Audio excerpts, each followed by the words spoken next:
ఉమ్మడి ఆదిలాబాద్ జిల్లాలో మొదటి విడత పంచాయతీ ఎన్నికల ఫలితాలు సంబంధించి మరింత సమాచారం మా ప్రతినిధి మణికేశ్వర్ అందిస్తారు. మణికేశ్వర్, చెప్పండి, ఓట్ల లెక్కింపు ఎంతవరకు వచ్చింది, ఫలితాలు ఏ విధంగా ఉన్నాయి?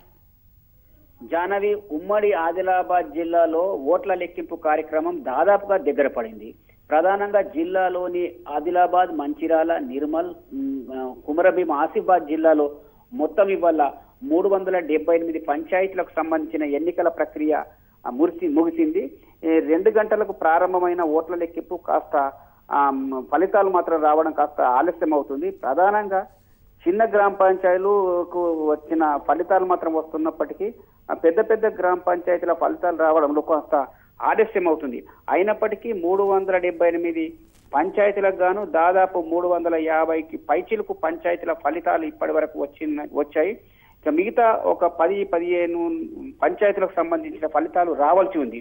అయితే కొన్ని ఇప్పుడు ప్రస్తుతం పరిగణకు తీసుకుంటే కొన్ని చోట్ల ఆసక్తికరమైన పరిణామాలు కూడా కనిపిస్తున్నాయి. బెల్లంపల్లి నియోజకవర్గ పరిధిలోకి వచ్చే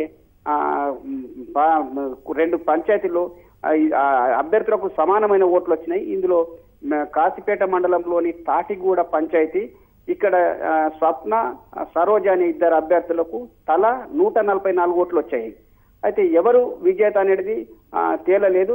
ఇక్కడ 2-3 సార్లు కూడా తిరిగి ఓట్ల లెక్కింపు చేసినప్పటికీ సమానమైన ఓట్లు వచ్చాయి. దాంతో అక్కడ అధికారులు అభ్యర్థుల ఆమోదంతో టాస్ వేశారు. టాస్ వేస్తే స్వప్న, అంటే తెరాస బలపరిచిన అభ్యర్థి స్వప్న ఇక్కడ విజయం సాధించింది.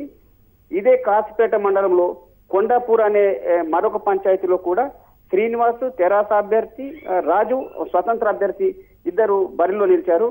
ఇక్కడ ఇద్దరికి తలా 142 ఓట్ల చొప్పున రావడంతో ఎవరు విజేత అని చెప్పి ప్రకటించడంలో అధికారులు కాస్త ఇబ్బంది పడాల్సి వచ్చింది. అక్కడ కూడా తిరిగి ఓట్ల లెక్కింపు జరిగింది.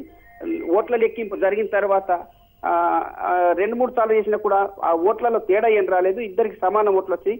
ఇక్కడ కూడా తిరిగి టాస్ నిర్వహించాల్సి వచ్చింది. టాస్ నిర్వహించే సమయంలో తెరాస అభ్యర్థి శ్రీనివాసే ఇక్కడ విజయం సాధించారు.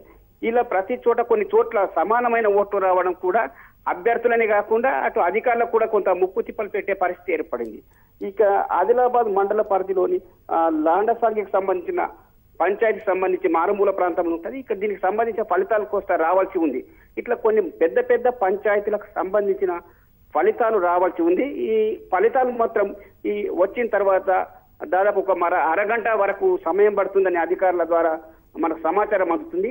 ఈ 4 జిల్లాల పరిధిలో మొత్తం 1259 మంది అభ్యర్థులు బరిలో దిగితే 378 అభ్యర్థులు పంచాయతీలకు సర్పంచులు కాగలరు. ఇంతకు ముందే 133 సర్పంచులు ఏకగ్రీవమయ్యాయి. మొత్తం తొలి విడతలో 511 పంచాయతీలకు గాను 1259 మంది అభ్యర్థులు బరిలో నిలిచారు.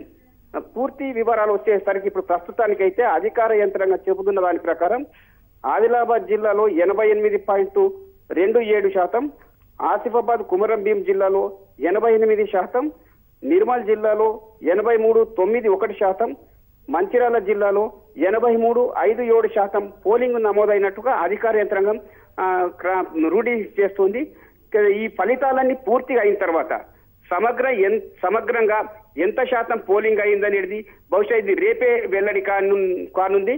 ఇక సర్పంచ్ ఎక్కడైతే ఫలితం వచ్చిందో అక్కడ వార్డు సభ్యుల పరిగణకు తీసుకొని ఉప సర్పంచ్ ఎన్నికలు కూడా దాదాపుగా పూర్తయినట్టుగా వస్తుంది. జానవి, ప్రస్తుతం అధికారులతో పాటు అభ్యర్థులతో పాటు కొన్ని మారుమూల ప్రాంతాల్లో అయితేనేమి పెద్ద పెద్ద పంచాయతీల పరిధిలో కూడా ఒక ఉత్సాహంత వాతావరణం కనిపిస్తుంది.